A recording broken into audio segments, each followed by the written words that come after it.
ಈ ಹುಡುಗ ಗೊತ್ತಿಲ್ಲದೆ ಸಿಂಹ ಹತ್ರ ಸಿಗಾಕೊಂಡ. ಆ ಸಿಂಹ ಏನ್ ಮಾಡ್ತು ಅಂತ ಗೊತ್ತಾದ್ರೆ ನೀವೆಲ್ಲರೂ ಶಾಕ್ ಆಗ್ತೀರಾ. ಫ್ರೆಶ್ ಆಗಿ ಡಿಗ್ರಿನ ಮುಗಿಸ್ಬಿಟ್ಟು ಝೂಗೆ ಇಂಟರ್ವ್ಯೂಗೆ ಬರ್ತಾನೆ. ಈ ಹುಡುಗನ್ಗೆ ಚಿಕ್ಕ ವಯಸ್ಸಿಂದನೂ ಅನಿಮಲ್ಸ್ ನ ನೋಡ್ಕೋಬೇಕಂತ ತುಂಬಾ ಆಸೆ. ಅದಕ್ಕೋಸ್ಕರನೇ ಬಯಾಲಜಿ ಗ್ರೂಪ್ ಎಲ್ಲ ತಗೊಂಡು ಚೆನ್ನಾಗಿ ಓದ್ಕೊಂಡು ಬರ್ತಾನೆ. ಅವಾಗ ಝೂ ಓನರ್ ಹತ್ರ ಹೋಗಿ ಇಂಟರ್ವ್ಯೂ ಹೋಗ್ತಾನೆ. ಆ ಝೂ ಓನರ್ ಏನ್ ಹೇಳ್ತಾರೆ ಅಂದ್ರೆ, ನಮ್ ಝೂ ಅಲ್ಲಿ ಪ್ರೆಸೆಂಟ್ ಇರೋ ಗೊರಿಲ್ಲಾ ಸತ್ತೋಯ್ತು. ಸೊ ಏನ್ ಮಾಡ್ತೀಯ ಅಂದ್ರೆ, ಅಲ್ಲಿರೋ ಗೊರಿಲ್ಲಾ ಡ್ರೆಸ್ ಹಾಕೊಂಡು ನೀನೇ ಗೊರಿಲ್ಲಾ ತರ ಆಕ್ಟ್ ಮಾಡ್ಬೇಕು ಅಂತಾನೆ. ಅದನ್ನ ಕೇಳ್ಬಿಟ್ಟು ನಮ್ಮ ಅಲ್ಲಿ ಫುಲ್ ಶಾಕು. ನಾವ್ ಹಿಂಗ್ ಗೊರಿಲ್ಲಾ ತರ ಆಕ್ಟ್ ಮಾಡಕ್ಕಾಗುತ್ತೆ ಅಂತ. ಸೊ ಅವನ್ಗೆ ಬೇರೆ ಆಪ್ಷನ್ ಇರ್ಲಿಲ್ಲ. ಯಾಕಂದ್ರೆ ಮನೆಗೆ ರೆಂಟ್ ಪೇ ಮಾಡ್ಬೇಕು, ತಿನ್ನಕು ದುಡ್ಡು ಬೇಕು ಅನ್ನೋದಕ್ಕೋಸ್ಕರ ಇಷ್ಟನೇ ಆಗಿಲ್ಲ ಅಂದ್ರು ಒಪ್ಕೊಂಡು ಗೊರಿಲ್ಲಾ ಡ್ರೆಸ್ ನ ಹಾಕೊಂಡು ಕೇಜಲ್ಲೋ ಕೂತ್ಕೊತಾನೆ. ಅವಾಗ ತುಂಬಾ ಜನ ನೋಡಕ್ ಬರ್ತಾರೆ. ಅವಾಗ ಸೇಮ್ ಗೊರಿಲ್ಲಾ ಏನೇನ್ ಮಾಡುತ್ತೋ ಅದೇ ತರ ಆಕ್ಟಿಂಗ್ ಎಲ್ಲ ಮಾಡ್ತವನೆ. ಕುಣಿಯೋದು, ಎಗರೋದು, ಮರದ ಮೇಲೆ ಆಟ ಆಡ್ತಿರೋದು, ಇದೆಲ್ಲ ನೋಡಿ ತುಂಬಾ ಫೇಮಸ್ ಆಗಿ ತುಂಬಾ ಜನರು ನೋಡಕ್ ಬರ್ತವ್ರೆ ಅದನ್ನ. ಅವಾಗ ಒಂದಿನ ಆಟ ಆಡ್ತಿರ್ಬೇಕಾದ್ರೆ ಮರದ ಮೇಲೆ ಹತ್ಕೊಂಡು ಸ್ಟಂಟ್ ಮಾಡ್ತಿರ್ಬೇಕಾದ್ರೆ ಗೊತ್ತಿಲ್ಲದೆ ಸಿಂಹ ಇರೋ ಕೇಜ್ ಒಳಗಡೆ ಬಿದ್ಬಿಡ್ತಾನೆ.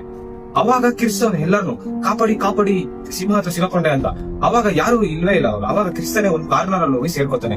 ಆ ಕಾರ್ನರ್ ಅಲ್ಲಿ ಸಿಂಹ ಬರ್ತೈತೆ ಇನ್ನೇನ್ ಅಟ್ಯಾಕ್ ಮಾಡ್ಬೇಕು, ಫುಲ್ ಕಿರ್ಸ್ತಾನೆ. ಅವಾಗ ಸಿಂಹ ಬಂದ್ ಏನ್ ಮಾಡ್ತು ಗೊತ್ತಾ, ಏನು ಹೆದರ್ಕೋಬೇಡ, ನಾನು ನಿನ್ ತರ ಮನುಷ್ಯನೇ, ನಾನು ನಿನ್ ತರ ಸಿಂಹ ಡ್ರೆಸ್ ಹಾಕೋದ್ ಕೂತಿದೀನಿ ಅಂತ ಹೇಳ್ತಾನೆ.